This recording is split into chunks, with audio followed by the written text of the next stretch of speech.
huge advantage, which gave them 3 Infernal Drakes. Like, you often can't ask for a lot more. Yep. But obviously what ended up happening in the late game was Nukeduck became a split pusher on the rise. No one could stop him. He set up actually the dead inhibits, which then led to the back door. Now, what interests me is that Schalke have banned away the Rise. They seem to put a lot of focus on this in this series, given that they first pick it when they're red side, but now they've actually chosen to ban it away. And will they now first pick Sejuani for Amazing, or is it a Braum for Van? It was grabbed first pick by Kissing in the last game.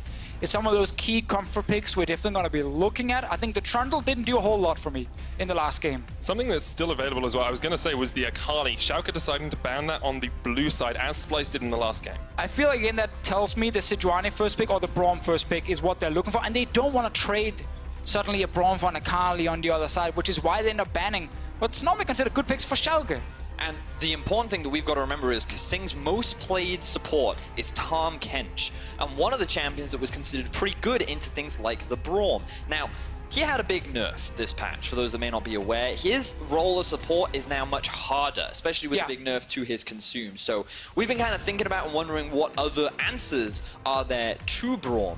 And for Kissing, some of those ranged options could be a possibility, but there we it also is. talked about the Siren being left open. Splyce immediately logged that one in. Yeah, because it was banned in the very first game by Schalke on red side, which instantly suddenly screams to us that this champ must be considered extremely strong, seeing as you're banning it in your very first game, and now in first rotation it gets locked in now. This should still be a flex pick. Like, you can play top mid. I mean, I wonder if we're even going to see it support. Potentially, it's been played in the past, but it feels like a mid or top lane pick to me.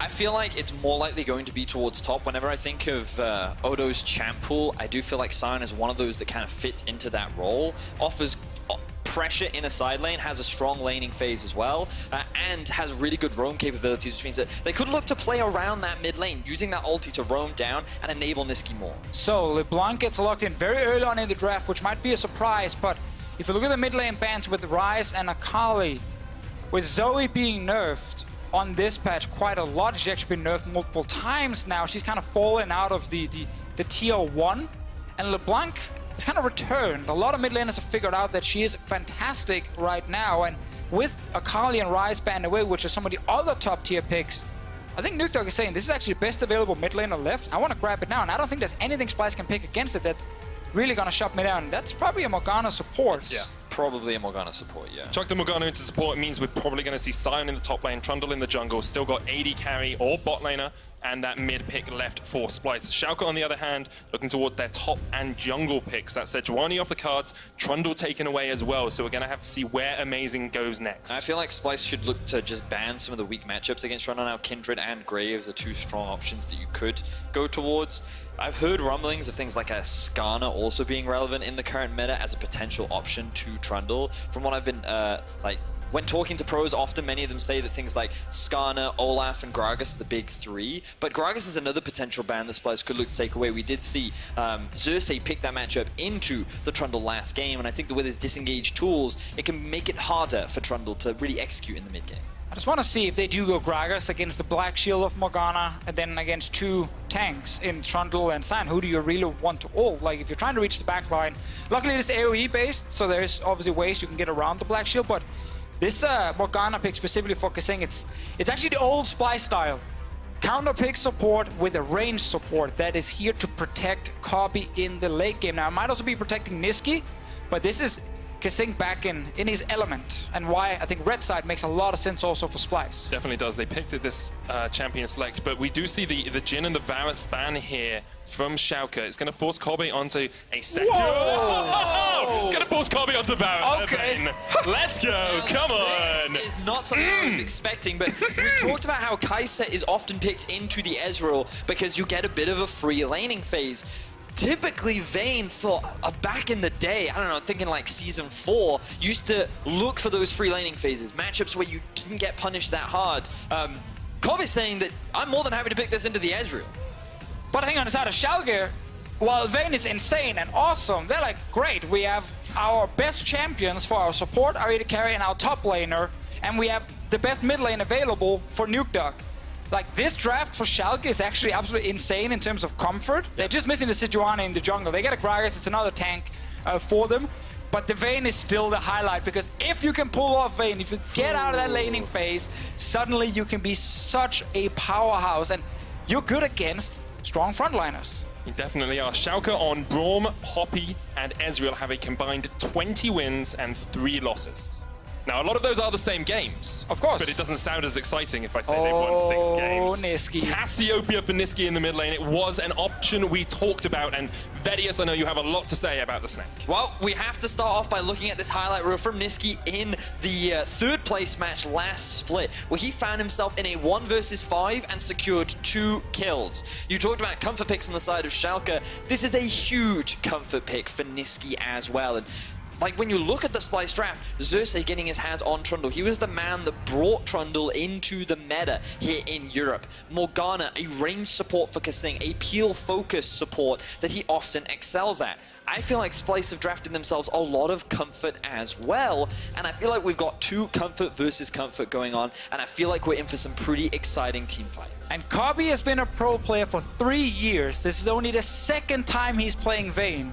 The first time he did win with it, had a 1.5 KDA, did absolutely nothing. This game he's definitely hoping for more impact, but if he's not doing it, then you can look towards the mid lane. I guess Black Shield and Cassiopeia is not too bad either. Yeah, not too bad at all. Run into the midst of them all, pop down that petrifying gauge. We talked a little bit about the specific champions and how they're comfortable for both these teams. I want to zoom it out, talk about win conditions. What are these teams looking to do in this game? Well, for Schalke, you're looking to get an advantage in the mid lane. LeBlanc is all about early to mid game power. If she can generate pressure, she can use it to roam around to the side lanes, and you can generally look to take a lot of these early towers very, very quickly. If you're not able to find that, she can struggle in the mid to late game, because she does have windows that you can look to abuse. Against the Black Shield, it can often be challenging, and so I feel like Schalke are looking to get a lot of early game leads, and then run off the back of that. Because I want to add on to the LeBlanc part here in terms of early game. It's just the gank setup is so strong. You have guaranteed mobility with your jump. You have chains against a target without a lot of mobility on the side of Nisqy. So there is a lot of good gank opportunities for Schalke. If you're on the side of Splyce, like, ideally your bot lane gets to just free farm. Like, you don't want Kobe to fall behind, because that's always the problem about Vayne, is no wave clear whatsoever. So the moment you start getting pushed under your turret, and if you can't actually fight back, you don't do anything. And you're kind of forced to sit in a side lane in the late game as well to continue catching farm, because you can't hold mid without wave clear. And that again is a problem, and why Vayne has so often not been considered a viable competitive pick. But if you're Splyce, game deficient. I know, you know, once you get to the point where you can actually melt through front lines and you find Upset alone and you kill him in 3 shots. Like, we've all been there, we've all faced the Vayne. She's one of the hardest champs to deal with if she is ahead. Getting her ahead, however, is pretty difficult. I think a lot of it comes down to protecting Nisqy in this case. And if he's actually winning mid, he will also therefore protect Kobe and bot. And I can't wait to see Kobe in these late game fights. I really hope we get there, because we only have to think back to the Fnatic versus Splyce matchup, where it was largely Kobe keeping them alive with Nisqy's help against Fnatic in those late game fights. His Varus was phenomenal, his positioning was great. Oh, level 1. Really good performance. Nisqy just trading in here. Ignite goes down as well. And you talk about try and turn this one around. As the electrocute, whereas Nisqy running the phase rush and the barrier, so has held on to a summoner, going to heal up with that corrupted potion, but has gone through all of his charges. Here we go! 2 junglers! Is a battle royale in the mid lane? No, it's not. They walk away. Amazing comes back. We just said this. We just talked about the mid lane in the early game, the gank setup around LeBlanc. Obviously not level 1, but also Nisqy. If he's winning this mid lane, he protects the Vayne in the bottom lane, because Nigel can't leave. Nisqy can roam first. Such an exciting matchup between 2 of the best mid laners we have, and then 2 junglers getting Rift Scuttlers, potentially staying around for some ganks. Nukta going in for another one, wants the proc of the electrocute. Now remember, we're going to take a look at some of the stats from Nisqy in game 1. He had a phenomenal performance. 2 kills and assists at the 50-minute mark, one of those being a solo kill, a huge CS discrepancy by the 15-minute mark, and 1,300 gold in his favor. He played phenomenally, and Deficio, you talked a little bit about it last game, the playoff buff that we often see from this guy. It's just when it really matters, and it's happened multiple times in his career. It's not just the last spring split. He did it over in North America in his first professional split as well for Team Envy, where when the team needed him to carry, he actually stepped up and he did it. He got them into playoffs. He did well in playoffs itself. And Nisqy was a player last split But we didn't talk a lot about him during the regular season because he wasn't the big carry on Splyce. It was all about, Cobby or Oda Amna trying to win them games until playoffs. And it was all about Niski. And this split, it's been all about Niski. And he's actually stayed at that top level. Had a good last game. He's the gank setup. See if they can force a flash. Answer is no. Yeah, the answer is indeed no. Amazing. Not wanting to body slam underneath the tower when Niski still had both of his summoners up. So one of the cool things as well about this matchup with LeBlanc versus Cassio is that when LeBlanc jumps in, the moment Niski has Miasma, it's really easy to punish her because Miasma prevents you from using any of your mobility escapes, which means that if you ever try to play too aggressive and the jungler is around, you could be punished very easily. The other big thing is that her abilities are pretty telegraphed. When LeBlanc jumps forward, you know where she's going to jump back. Throw a Miasma on there, throw a poison on there. Your chances of landing those skill shots are much more in your favor. I just want to bring everyone's attention to the fact that there is a point of view stream for this game as well. We're tracking Odawamne up in that top lane, twitch.tv/Riot Games 2. You can see he's buying items. Yeah, but he played the Sion. We haven't seen Sion since Spring Finals when Whippo played it and obviously won because they went 3-0. So yeah, there's something secret about this champion that perhaps we don't know. It's really good in laning phase, and it's always been one of the best tanks in laning phase. And now on this patch as well, the W was buffed. He's getting more HP per minion he takes down, just increased by 1. Of course, tankier. He gets tankier, he gets more free stats from it. And I just want to see, because Sign is one of the tanks where you can be a big playmaker, but so is Poppy. It's just a little bit different. Poppy is the I'm going to knock you away from me and try and split you up in a fight or disengage the fight, where Sign is I'm going to all in you and then my team will follow up. But definitely two of the playmaking top laners. And I'm actually glad when it is a tank meta on top side that at least it's Poppy versus Sion. Yes. And not necessarily Marco versus Mundo every game. And you only have to look at the stats from Vizicachi to know that this guy is known for his Poppy. I love some of the comments that I've read about it, like a Poppy Chachi skin should be made just because of how proficient he is in the champion. He was one of the OG players. He qualified back when Poppy was a weird champion to the LCS. He's been playing it really successfully throughout the split. He's had so many great highlight plays. And the matchup itself is quite interesting because you do have the W that interrupts dashes, but I do believe that the Sion ulti will ignore it and go through it anyway because it's unstoppable. But also you can use that unstoppable on the Sion to ignore the ulti on Poppy as well. So there are a couple of advantages in favor of the Sion in the match. And the thing the Poppy W can block is a Vayne. Yes. What does Vayne want to do? Dash around, get out of this small, fights right there. Do not want to get bursted down and get a lot of time. Like if Chachi gets onto Copy, it's a big way of trying to protect him. But then suddenly Kasing is there to try and peel form with the Morgana. Like that's what I love about Dem too. It's true. Like there's a ways to get him away. Like there's just so many things in these pick and ban phases where it's like these small wins against each other. You try and you get a Braum first pick, that's expected. But then look, we get the Sion that was banned in the first game. Let's see if Rodamnik can actually carry on this champion. And they waited with that 80 carry pick for second phase. Seeing 80 carry bans, preparing that Vayne. And when you have teams with support staffs like both of these teams, experience, you look at Peter Dunn, Duke on the side of Splyce, Schalke, Andre, a massive support staff behind them as well. You expect to see these eccentricities come out in the draft. You expect the best of 5 to adapt, to evolve. And that's exactly what we're seeing coming into this game. So we've talked a lot about many matchups across the board. Just very quickly, I want to talk about this bot lane matchup because it's a Vayne. And very rarely will you see, but so far in the laning phase, this is where she struggles the most. Very weak. Deficio, you commented on how she has very little wave clear. Her trading can be pretty good, but often against many melee bruiser supports, even then it can be difficult and you're forced to play defensively. But Ezreal really struggles to punish a Vayne in lane. And that's one of the reasons why it's kind of a safer matchup. And so far in the laning phase, Kobe has been doing pretty well. Interestingly though, he's rushing the BF sword. I would kind of expect a Blade of the Ruin King rush normally from the Vayne into then something like a Rage Blade. I want to see if it is a Storm Racer rush, which I've seen quite a few times from Vayne. It's one of the newer things after Storm Racer became such a strong item that it's hard to ignore it if you want some sort of power spike on one item, where Blade, especially against other squishy targets, doesn't do a whole lot for you. Makes sense. But it obviously does delay a little bit of what Vayne wants to do later on in the game, because the thing about Storm Racer, fantastic when you get it, doesn't synergize that well with all the other items. Doesn't add a whole lot in terms of percentage, doesn't add a whole lot in terms of crit that you actually want to get that multiplies with some of the other items, but I just want to see with Copy what ends up being the final build. It could just be Storm Race and something like a Phantom Dancer on his side, which has been a typical Could be a Rage way in Blade Finn. second too, similar to what we see. It's possible.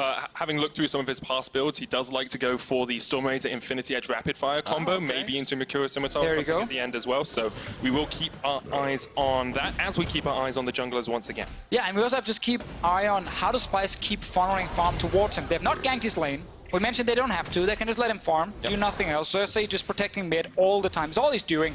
Getting vision around mid for Cassiopeia here, making sure Amazing is not there, killing Niski.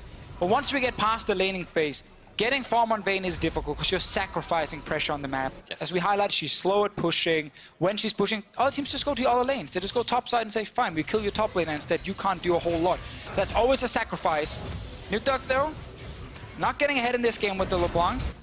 Should also say not falling behind like last game, so I guess that's a positive overall. It's the first time we've seen him play LeBlanc this split. Again, Another new champion. Another unique champion for Nukeduck. He's sitting on 16 unique champions Is there now. anything this man can't play?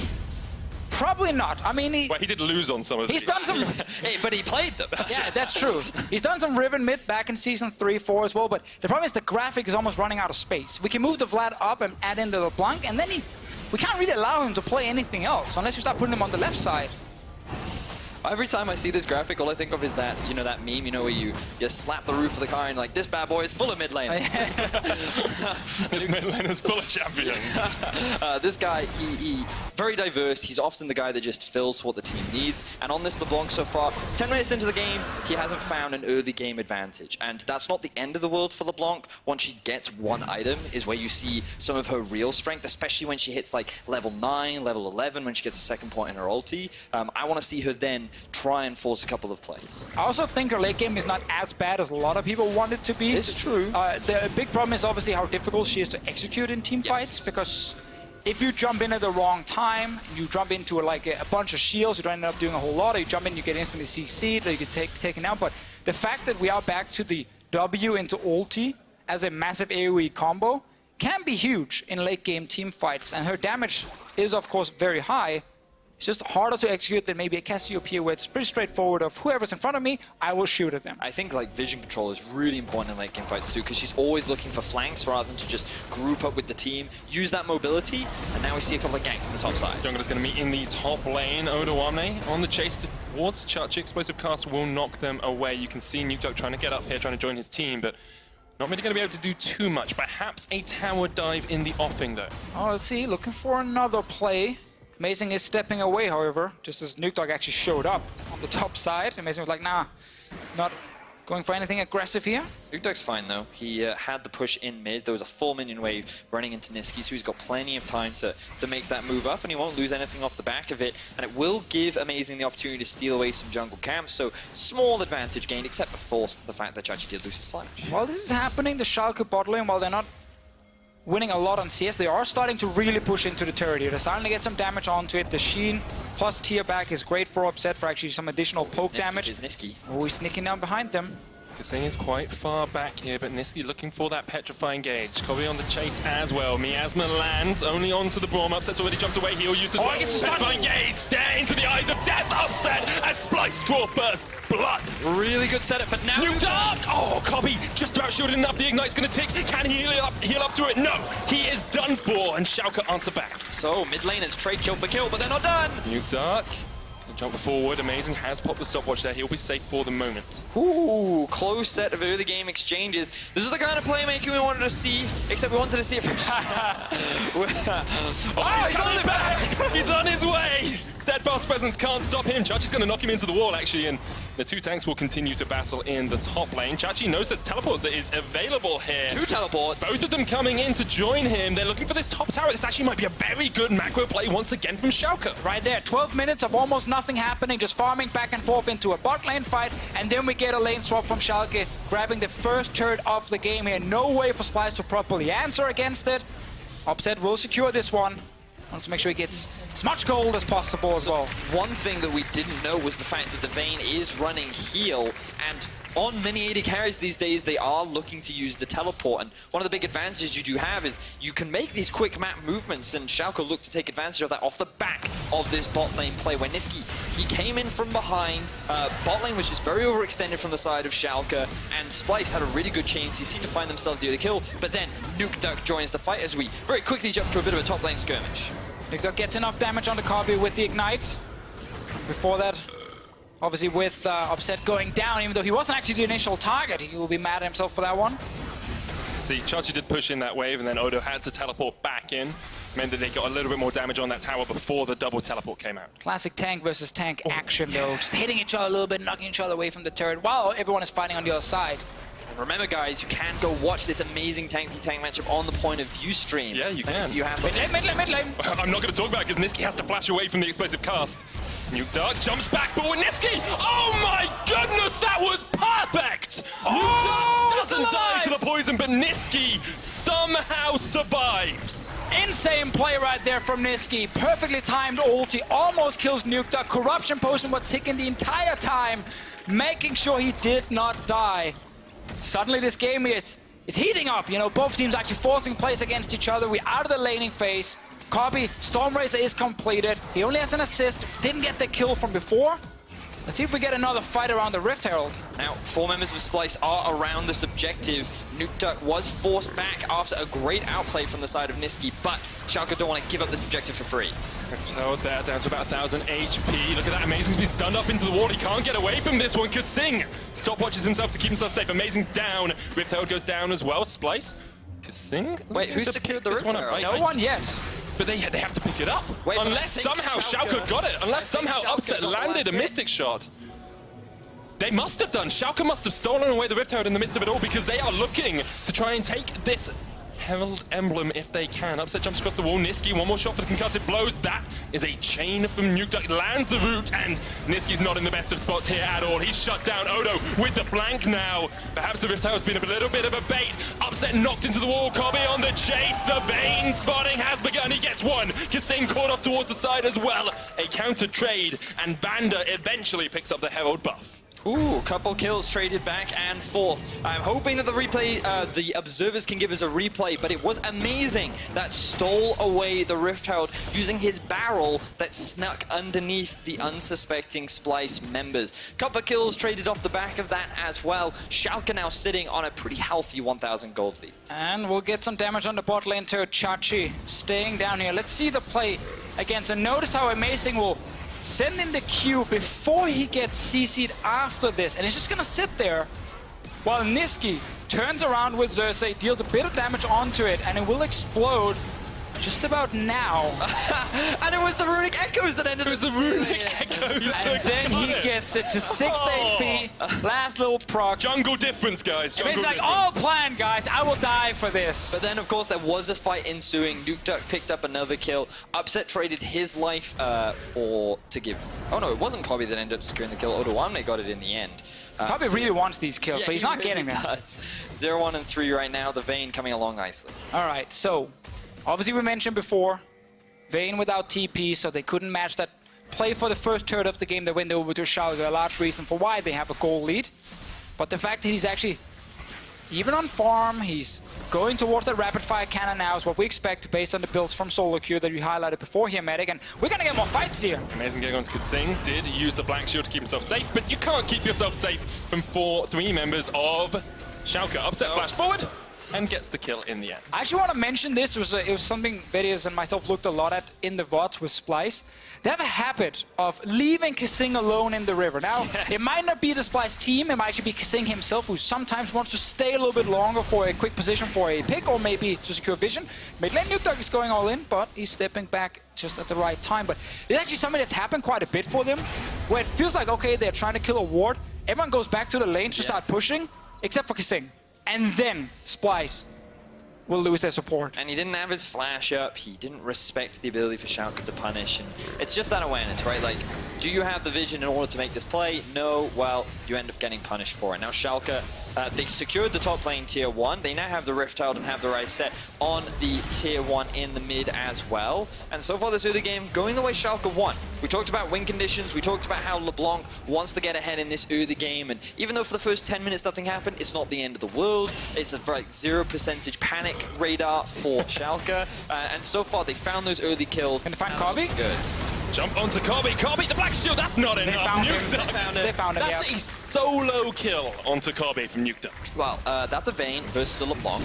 She does have the completed Luden's Echo, and that's what happens when you land the full combo. Well, we also mentioned this earlier, how out of laning phase it's actually really difficult to play Vayne and find places on the map to farm. He just sat top lane trying to secure a jungle camp, but you're so slow at everything you do. It's so easy to get enough time as a team playing against Vayne to set up the rest of the map, so you're not losing anything when you go top lane, where Kobe's like, guys, give me 2 minutes to push this wave, but it's never gonna happen. And Nukeduck just destroys him in basically one combo. And once again, we see Nukeduck in a side lane pushing these towers down while the rest of his team plays somewhere else on the map. It worked out well for them last game, seems to be working out for them this game as well. And I think the question now becomes, can actually Splyce deal with Nukeduck? He has a 3-level advantage over Kobe. Maybe Niski can trade with him. Whew. I mean, Niski would be fine in terms of the 1v1, but you never really want your Cassio off in the side lane. Because she's pretty slow, she doesn't have a lot of dashes, and her wave clear is pretty solid along with the zone control she provides. You kind of want to keep her group with the team, and that's kind of what Splyce are working towards, but it is that late game team fighting that they have their eyes on, and also that Baron threat. They have a very fast Baron taking team, and even though Schalke have a big lead, they do have to be conscientious of if they for a second lose vision control around that objective, Splyce could look to very quickly steal it away. Should never happen for Schalke, but it can. We have seen them do this earlier. Definitely been an issue before, but as you highlighted here, Niski is kind of the one who can push out the waves, so it feels like he has to be almost everywhere on the map, but the problem is when he goes top lane without these turrets, and if Nukeduck is there, the moment he jumps forward, Niski has to run, because he doesn't know if anyone else is showing up. Yeah. You know, bot lane, Chachi got that turret. I feel like the Sion pick, we might have hyped it up slightly more than what it's been able to do. But it was just based on a ban into a first rotation pick. I think Chachi said, you know what, I'll happily trade Sion for Poppy. Exactly. Because it's my Poppy. Yeah, Chachi's pretty happy with that. Undefeated on the Poppy across the course of this split, so in a very strong position. Schalke are about 5,000 gold ahead as we crest the 20-minute mark, and well in shape to take the second game of this series. Splyce still looking to scale, still have the Vayne and the Cassio. They have options, but they need to delay Schalke if they're going to come to fruition. Well, that's their ultimate goal, but you can already see that it is a 4-tower advantage in favor of Schalke. They have full vision control across the entirety of the river.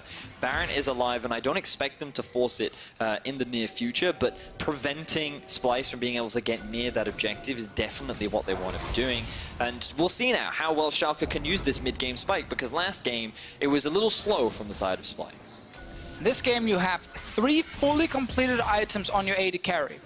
And you're looking at a Vayne on the other side with 1.5. Yes. And a Vayne who has to sit mid lane against this AD carry, by the way, who will get pushed back all the time. She can never properly trade as long as Upset is sitting there and respecting where Kobe is going to be on the map, and he can see the Vayne. Like, let's see, okay, now he can hit the minions a little bit, but what's happening elsewhere on the map? Top side, maybe they do something bot lane, they can look for something like... There are so many ways for Schalke to play this, because they're against a comp that really can't defend. And you talked about how hard it is for Vayne to farm. Just now, Kobe got level 11. He was 2 levels down against Upset. And levels are really valuable, especially in the mid game. We already saw how much damage Nukeduck could do before. You mentioned him, Medic, the 3-level advantage, and now Nukeduck. Flash away, Nukeduck with the second charge of that W. He'll get to safety. Did not get hit by the poison. That was pretty huge for Nukeduck. Obviously, still had the flash available. Schalke now we get flank, the yeah. answer. They can get it amazing coming in from the side. They know there's no flash on Niski. Can't jump forward with that miasma down, and Niski plays well to keep himself safe. Turns out amazing. Much more afraid of snake bites than he initially thought.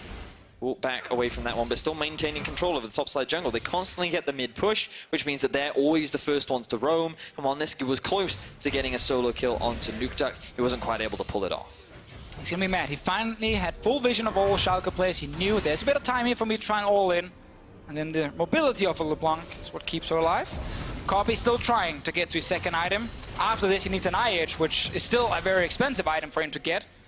I think at this point, Splyce need to hope for an actual fight where Copy picks up a bunch of kills. That, to me, feels like the only way back in the game for this AD carry. He's not going to get enough time to farm.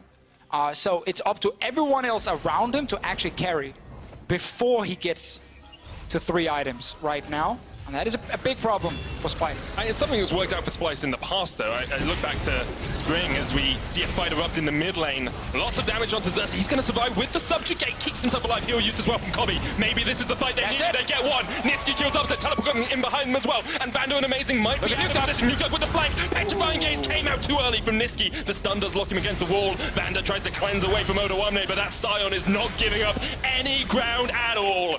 Nuked up caught up towards the top side here as well, but Splyce might look towards the Baron. But now 2 members are dead from Schalke. Splyce can push out mid and gain control around the Baron. They have the right set on Nuked, though Niski needs to be careful. Gonna get knocked up. There's the Black Shield as well. Niski keeps himself alive with the barrier. Can he get enough damage down? No! Nuked takes him out, and then Nuked falls to Kobe. There's a kill. There's a shutdown for the Vayne. Yeah, this is so huge for Splyce. We literally just said they need a fight where Kobe picks up kills. Otherwise, they're gonna keep sitting here and just losing turrets without being able to do anything. Schalke forced the engage. It looked great.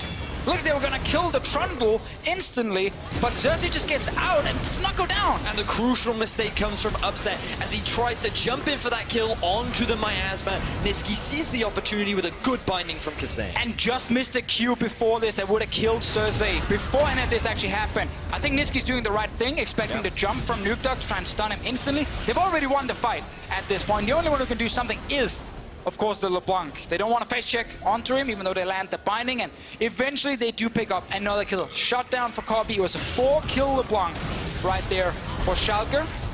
That is a lot of burst coming out from the LeBlanc. Does end up getting that kill, as you highlighted, Deficio. But more importantly, 2 kills went on to Kobe. The Vayne, now 2, 2, and 4, completed the rapid-fire cannon and a BF sword. Splyce have their eyes on that late-game teamfight win condition. And it is now a lot more realistic than it was before.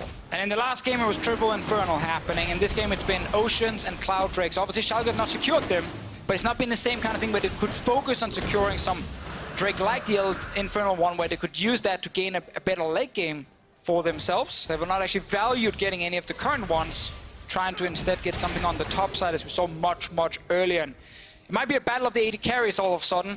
One is a Vayne, however. Yeah, you have to look at both these 80 carries as key carries for their team. Upset across the course of the split, 7 games on this Ezreal, 5 and 2, has been a player that, as the franchise man for Schalke, has really stepped up. Kobe, on the other hand, you look back to Spring Split, you look back to the start of that, he was the main carry for this team, and he has consistently been performing for Splyce. And you look at the statistics, the goal percentage, very even for both teams, or for both 80 carries rather. The damage percentage both very high, but what's also really important to recognize is how impactful these 2 players have been in these late game fights. Think back to that Fnatic versus Splyce matchup. We talked about it earlier. Kobe was one of the key reasons why they were able to stall out so long against that squad. Now he's on a Vayne, whereas Upset, he gets his signature champion. 5 and 2, you mentioned it, Medic. He's so comfortable, especially in these late game fights, that you can never count this man out, even in the late game. And he's going to look back at that last fight and be so angry, because that Q that just went wide against Xerxes when he was actually just standing right in front of him was what actually made him jump forward like he's done in the past and put himself at risk. Nuked jumping in. Oh, almost kills Niski. Can't quite do it. Odoamne is looking for the flank as well. He's going to use the Unstoppable Onslaught just to get himself back underneath this tower. It's chunked out just a little bit, but Niski has to back away, Xerxes has to back away, and we have to remember, Schalke are still 4,000 gold ahead in this game. And while Upset will be very important for Schalke's success, Nuked is going to be pivotal too. Deficio, you talked about how the idea of LeBlanc falling off in the late game, yes, it can be very difficult for her to play these late game team fights, but what you just saw is exactly what she wants to do. It doesn't matter if she gets a kill or not. If you take 80% of a target's HP and just force them back, sieging and taking objectives becomes that much easier. Yeah, and that's why I actually like her scaling, because she can keep doing this in the game. No squishy target can get enough MR to stop this kind of burst from Nuked. Ooh, Kobe, that's a big hit onto him. Did not get stunned. No Black Shield around. And this mid lane turret is very low. Shot barrage. Oh, that's a little bit of a chunk as well. Kobe forced back 200 HP on him, but this mid lane tower has to fall. Upset He's the one who's jumping forward. He's the one that's landing those Mystic Shocks and chunking out Splyce. And it means that Nukeduck can be in a side lane, can get the pressure on another point of the map. And one thing that I do want to highlight is something we talked a lot about before coming into this series, Deficio, is how Schalke use their side lanes. Because if you just look at the minimap, you'll see that Schalke do a great job of just constantly having minion waves barraging onto Splyce's base, and then they can use it to group up and start forcing objectives like the Baron. No one's checking just yet. Xerxes tried, got forced out by Nukeduck. 2 blue trinkets are available, so they should be able to spot this on the side of Splyce as long as someone is making the call to go check it. And now that Schalke have been missing for so long, they should move in. Not the quickest Baron on the side of Schalke. Splyce going to push forward. Schalke trying to turn it back around on towards Odo. There's the Glacial Fissure, the stun lock. Vander solo. Niski in the backline still alive. Kobbe chunked out. Vander down. Odo down as well, but he's going to go zombie form, and he's going to wail away on Vizichachi. Niski stepping up. Nukeduck looking for that flank. Can't quite get it. Upset. Caught out, but he gets away. Niski with the chase. Landing the bangs in the back of the franchise man. Kobbe trying to escape from Nukeduck here. Nukeduck has nowhere to go. The Condemn doesn't quite connect. Nukeduck will survive for now. I think just before this, Kasing landed a max range binding onto Upset that forced the QSS, and then he flashed after, which meant Niski could actually get onto him with the Cassiopeia, take down the AD carry of Schalke, and once again, Baron did not die. Splyce keep buying time. Infinity Edge should be completed very soon for Kobbe, and they've managed to get past a very rough mid-game where we highlighted before. 3 items on the AD carry of Schalke, 1.5 on the side of Splyce, and yet they still did not lose the big objective. Whew, really close game once again between Schalke and Splyce.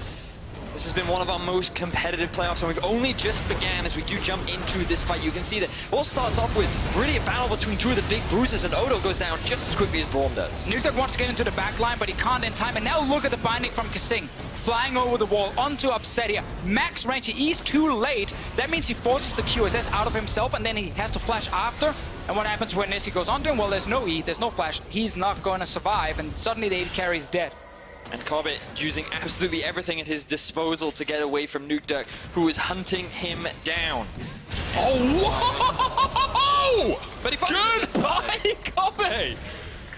The Huntress becomes the hunted as Nukeduck finally finds himself the one shot. Kobbe without the heal and no escapes means that Schalke now have 5 members running it down mid. Level 16, 3 items completed, a ton of magic penetration on his side, almost dealing true damage against Kobbe right there. And it doesn't matter you're losing a bunch of fights if Nukeduck can keep doing this. He's right now hard carrying Schalke. It's the year of the duck as Schalke push for this inhibitor. 30 minutes in, they're going to break the base of Splyce. They get the inhib. Splyce cannot answer without their AD carry, and now Schalke finally have found a use for this 5,000 gold advantage, and Nukeduck just played that perfectly. So that was a mimic of the distortion the into W. the sigil into E. Those 3 abilities, and he was able to one-shot. Oh, he's trying again. Kobbe, come to the brush. But they should have spotted him out on that control ward. So far, no pings have come down. Depends how he got there. Yeah. If he just walked back from the inhibitor when they took it, he could have just stayed in that bush. Niski. You've got to be suspicious here. Here we go. He's coming. Nukeduck going with the flank straight onto Kobbe. Black shield used, and Kobbe pops his ultimate as well. Goes invis for a moment. Niski maybe looking to rejoin this fight if he can. Just look at the amount of pressure he applies by just showing up.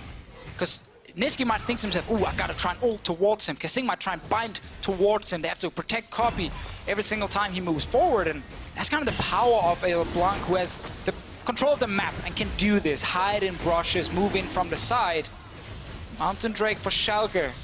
Can be important for securing the upcoming Baron. That's still not been killed for the first time in this game here. It's been one of those mid-games where we've been fighting instead of actually setting up for Baron all the time. Now, we have talked a lot about Nukeduck, but we've also got to keep our eyes on Niski, because he's been integral in a lot of these fights. 4-2 and 4 so far in this game. He had a phenomenal game 1 on Syndra, and he's looking to do the same thing again on this Cassio. Her late game damage is disgusting on a single target, but it means that champions like Poppy can just melt, especially when you look at the amount of magic resistance he has. He is quite limited, and this Cassio will just melt through that front line much faster than Schalke can initially expect. So they have to play these fights cautiously, because in a straight-up 5v5 where 2 just play front to back, Splyce will just wipe the floor with Schalke.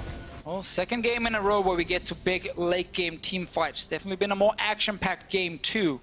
A lot of people forcing engages on the side lanes, and 8 kills instead of 4. I mean, it's a big difference. Kills each. Exactly, it's true. each. Before it was just 4 in total. That's true, that's So true. it is definitely a big difference here, but we're still in the late game now. And while Splyce are down, and while Nukeduck seems to be able to just one-shot people left and right, Splyce is still in this game. Like, they have not lost more than just a single mid inhib. And let's think about, like, look at that gold grab. It is a 6.3k gold lead in favor of Schalke, yet Splyce are still fighting back. They're challenging Schalke at every opportunity, and they are not making this a free quarterfinal for the side of Schalke. It is important to note, however, if Splyce lose a single fight, game is most likely done. Schalke can then push into that base and get down the squishy Nexus turrets. They're starting up the Baron again with 2 members, Chachi and Upset. Once again, Splyce around, blue trigger for copy. Ooh, Nukeduck. Schalke once again have those side lanes pushing in as well. We talked about pressure on the rest of the map. They can wait this one out a little bit as those waves push towards Splyce. Nukeduck jumps in, hits Odo, but not going to be the target you want at the moment.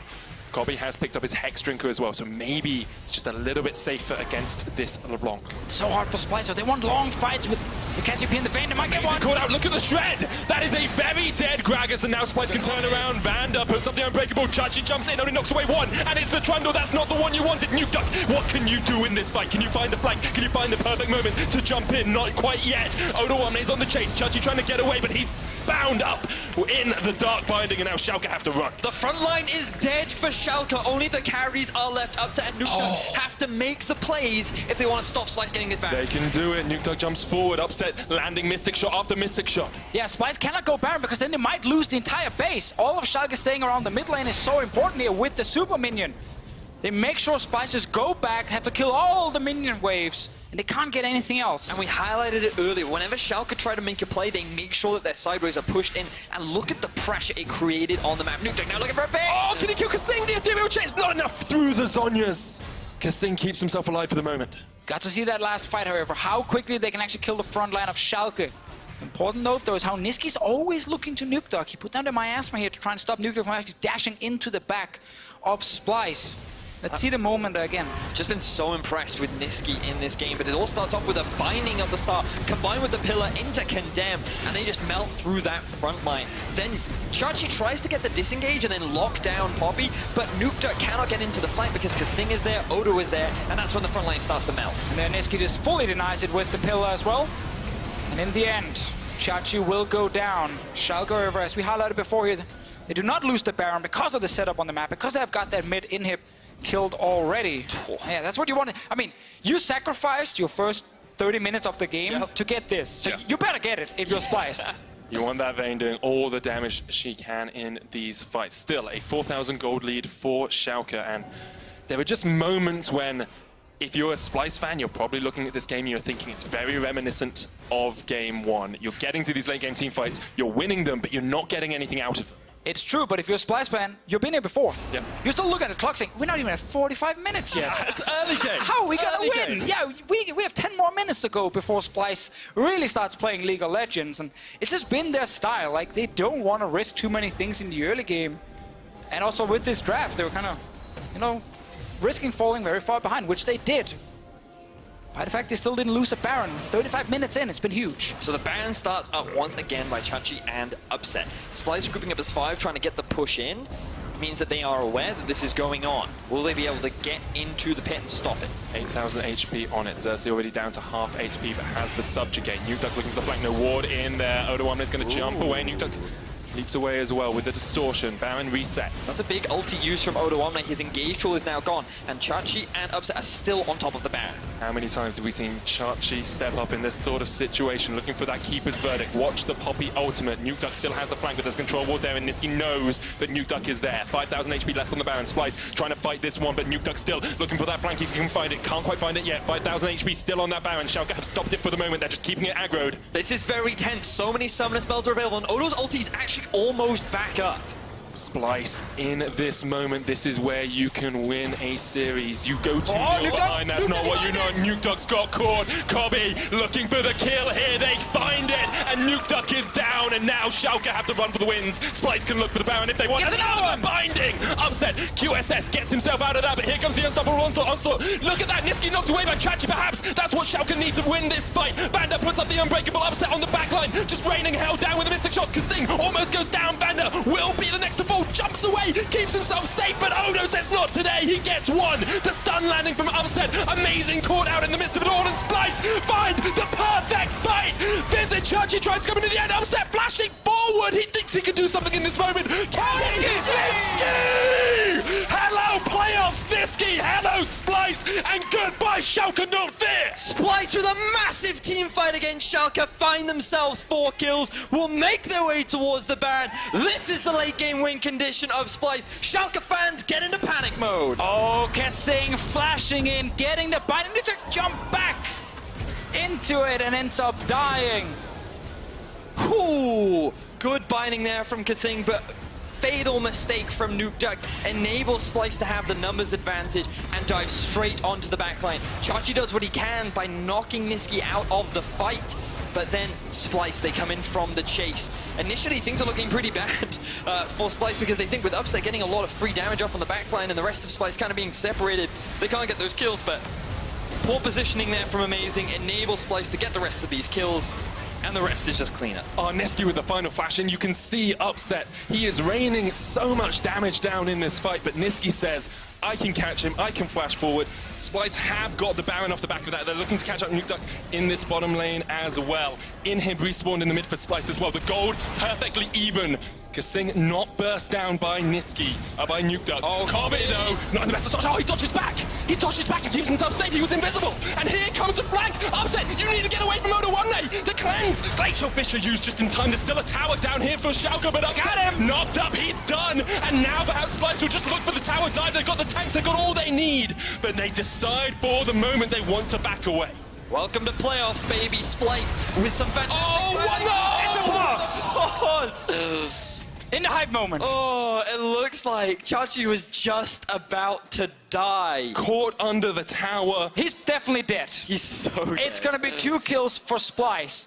We have definitely reached the late game now. They waited so long to get here where now they actually have damage from 2 carries. Of course, Niski has done it all game long, but finally the Vayne is able to kill people. And I just find it so hilarious to picture you made the point like 35 minutes into the game, Splyce fans thinking, what do you mean? We're not worried. It's not even the early game yet. And then we get to the Baron. It comes down to such a big fight. And then it was Kassing that makes that clutch play flash into binding. This guy throughout the split has not really stood out. But when we always thought about some of the great performances he's had, it has always been on these range supports and on Morgana to make this kind of a play, to have that bravado, to flash onto a LeBlanc was exactly the way in which you want to start that fight and get a big team fight. And he's landing like 3 or 4 bindings of fight as well. Yeah, he got the one on Upset earlier that also was a huge win when Schalke was supposed to win every single fight. Now it suddenly feels like they can't actually win the team fights against Splyce anymore. And again, this is why we look at this series and say, you know what, this is probably 5 games. Because you get teams who can win early game, but then they can't close out in time. They're not aggressive enough around the Baron. They're too afraid of potentially a steal, and they don't get the right engage. Calculated, I would say. It's just both teams have now shown that they can actually beat the other ones in the early game, but then the other team has shown they can defend long enough to reach the late game. But you've also got to bring into question, it's just that use of a mid-game advantage. Both teams so far have demonstrated an inability to properly force. They have not been that super proactive team, especially when we think of Splyce. When we think about when they had a lot of success last split, it was off the back of Zeus and these early game plays. And so far that hasn't been how these teams have been winning. It's come down to these clutch, crucial late game fights. As epic as the game has been thus far, we are in a pause, and I just want to inform everyone as to what is going on. Players are reporting in-game audio bugs. Our league officials are investigating what's happening, if there is a root cause, if the bugs are happening. We'll find out exactly what's going on for you guys and tell you as soon as possible. But I'm just, this game has been epic, this series has been epic, and it seems like at any moment, any of these 10 players can stand up and be counted. If you like late game fights, this is definitely the series for you right now. If you're more into insanely clean 20-minute Baron snowballs, you're not getting it yet. You might get it later, but it's why we get into late game so often now here in Game 1 and Game 2, of course. Fun fact, Splyce has not even killed a turret in this game. I just noticed from looking and being like, oh wait, that's an outer tier 1. They're actually about to take down after killing Chachi. And that's kind of highlighting how far down they've actually been in this game, not being able to push anything. But only 10 minutes ago, they were 6,000 gold behind. They're now leading by about 1,000 gold. This game seems to have totally turned on its head. This team was down like 6,000 gold for like 15 Yeah, from like minutes. 20 minutes into the game. And that just kind of illustrates how, yes, Schalke they do a lot of things right. They apply pressure in the right places, they find good picks, but it's just been a couple of small mistakes. Upset, missing that Q, diving in, getting himself killed. Nukdok not quite being able to find the flanks and kill off those crucial carries. Amazing, getting caught out of position. We're going to take some time for league officials to investigate what's going on, so we're going to hand it over to Shox on the analyst desk.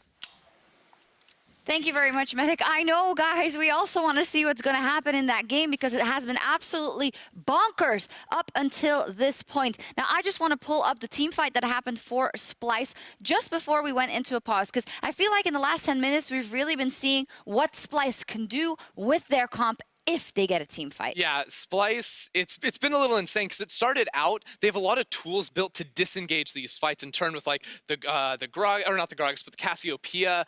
They have these tools to try and turn it around, and it has worked for them when Schalke overcommitted, but now we're at a point where they're actually just going in fights with Niski's Cassiopeia flashing forward and really making things work. Yeah, indeed. And we have to say we're a bit skeptical seeing the Vayne come out and seeing Splyce say, you know what, we know we did well in the early game in game one, but we're just going to throw our plan overboard completely. That's really not something you'd like to see, Joko. Yeah, I think they did well game one, and they should stick to their plans, because right now they went for a full late game, and at first I was like, okay, they are 5k down, it's going to be an easy one and a quickie, and at the end I saw that right now they scale, they stand, and now Vayne is like 4 item, and here we go. We're just carrying team fight, and I'm surprised that they managed to hold it, because it didn't look that good at first.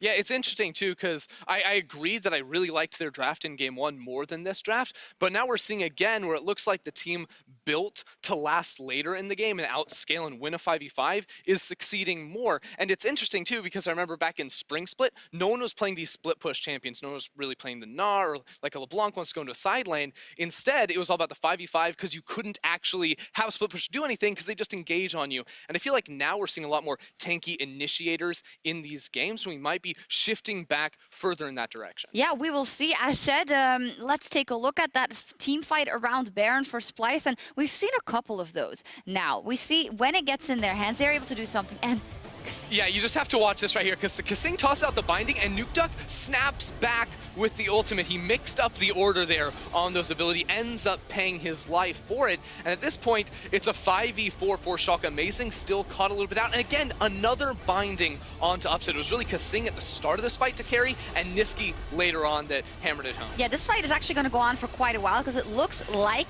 Upset is in the perfect position to get those Qs out from Ezreal and possibly pick up some kills, but in the end, Splyce turn around again. Yeah, and then look at this too. Niski keeps this Grog is here grounded. Amazing, can't go anywhere. And then, again, continue to watch, because it's Upset who steps forward, and one Q from Niski lands. That's when he knows he can flash forward, 2Es, get the kill, and just murder Schalke in that completely. engage. We had a bit of trouble after game one discerning who was actually having a huge game on either side, because it was such a weird one where Schalke came back and then had the backdoor win.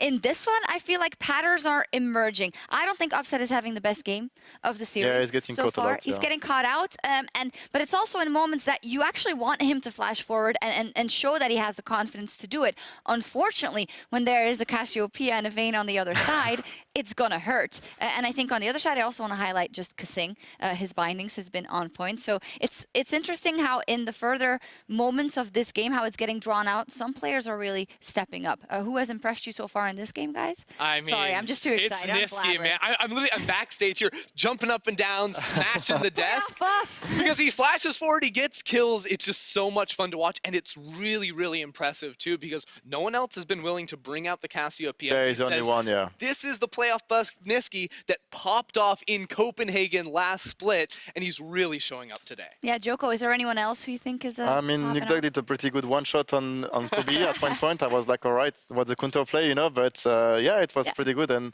I think he's playing the split push style, and it's working pretty well for him. But right now, they run out into the solution, the problem that Splyce are grouping. They can't really split push that much easier, and the thing is, like, straight 5v5, I think Splyce can't win. They should win. They should, and yeah. that's why I think now it's late game, and it's gonna be a toughie. They also don't have that scenario that they had in game one where Schalke could fall back on the fact that that wave had pushed all the way up to the inhibitor, so they always were like threatening to go there. Now it's a different story. Now they haven't been able to grab, even though they had a bigger gold lead, they haven't been able to push all the way into the base just yet, which makes it a bit easier for Splyce to fight back in those games. Of course, guys, we're talking about it like Splyce won the game, but we don't know what's going to happen. We are currently still in a pause that is being investigated by league officials, initiated by FC Schalke 04 about in-game sound. So hopefully we will get an update fairly soon. But now you're Schalke. You pause because something's wrong, so you have to pause.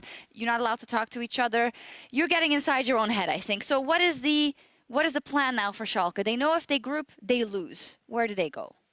I think they should play 3-lane and trying to force people to go on one side and play on the others and play with this extra TP, I think, like they did game one, and maybe hope to go for another backdoor. But right now, yeah, it seems complicated because they don't have this Shen who can give the extra help on side. And yeah, I think it's going to be harder this time. Yeah, I also want to shine some light on a little bit of a lesser-known fact. A lot of times in these extended pauses, teams will be allowed to actually talk once the issue is identified. Yeah, that's great. Yeah, when it goes longer. So right now, like I saw Schalke saying some words, and maybe they're just communicating with the refs, but it gives them some time to think and eventually communicate about what is going on and what they need to set up as the plan. In this case, I just got more information that members of Schalke, they reported that they had an in-game audio bug, but league officials have established there was in fact no bug.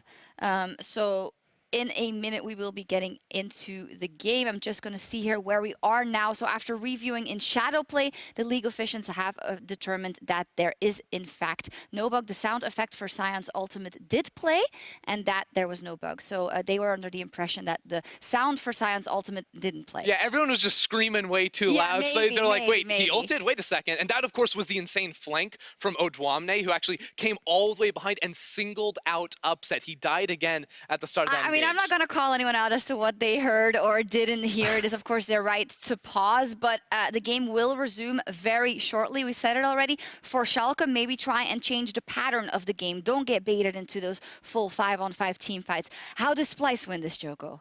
I think they just need to brute. They just go bulldog one game, bulldoze it, and just hope that Morgana will land a Q or something. And I think it just easy comp at this point. Not hope even. It looks like, he will. Yeah, for sure. Sing is on fire. And really, don't get one shot by Nuke Duck. If you're the backline, if you're Kabe or Niski, you can't immediately die. Otherwise, the fight is probably lost. The mission right now for Splyce is just protect Kobe, please. You just spend everything for him, and he's gonna carry. Yeah, because in this fight we just watched, they get Nuke Duck, right? But that doesn't really happen all that often when you're playing against a LeBlanc who is fed and who is experienced on playing the champion. I think the fact that he went back into that biting and just the fact even that they found him was pretty out there. So let's see if Splyce can go again. Well, we're ready to get back into game. Let's find out who wins this game, Splyce or Schalke 04.